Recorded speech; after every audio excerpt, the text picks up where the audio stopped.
ভাই। কোনো মতেই এই রেকিয়ারটা আমরা ছাড়বো না। স্বর্গের আর একটা দিন, পুরো 24 ঘন্টা কেটে গেছে। আমরা কিচেনটা না নেওয়ার সিদ্ধান্ত নিয়েছিলাম এবং তার জন্য আমাদের কোনো অনুশোচনাও নেই। তোমার কি অনুশোচনা হচ্ছে? একদমই নয়। আমরা সত্যিই খুশি, না হলে আমাদের সারাদিন বন্দি থাকতে হতো। আমি আমার ওয়াইফের রিয়াকশনের জন্য ওয়েট করছি। ও ভাবতেই পারবে না যে আমি খাবার ছেড়ে বাস্কেটবলকে বেছে নিয়েছি। আমি কোনোদিনও খাবারের সঙ্গে কম্প্রোমাইজ করি না। এখানকার চ্যালেঞ্জ নিয়ে খুশি থাকার বদলে ওরা জেতার পরে কি কি করবে সেই নিয়ে ভাবনা চিন্তা করতে শুরু করলো। কিন্তু আমাকে এটা মাথায় রাখতে হবে যে আমি এখানে কেন এসেছি আর আমার পারপাসটা কি। আমার পরিবারের জন্য এই টাকাটা জেতাই আমার একমাত্র লক্ষ্য। আমি আমার স্ত্রী আর সন্তানদের নিয়ে ভালোভাবে জীবন কাটাতে চাই।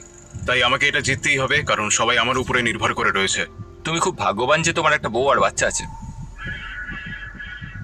হ্যাঁ, আমি আমার পরিবারকে ছাড়া 1 বছর রয়েছি। তার মানে আমি আমার বাবাকে বছরে 1বার বা 2বার দেখতে পাই। কি বলছো? কিন্তু আমার মা আর ভাইকে 1 বছর হয়ে গেল দেখিনি। সত্যি?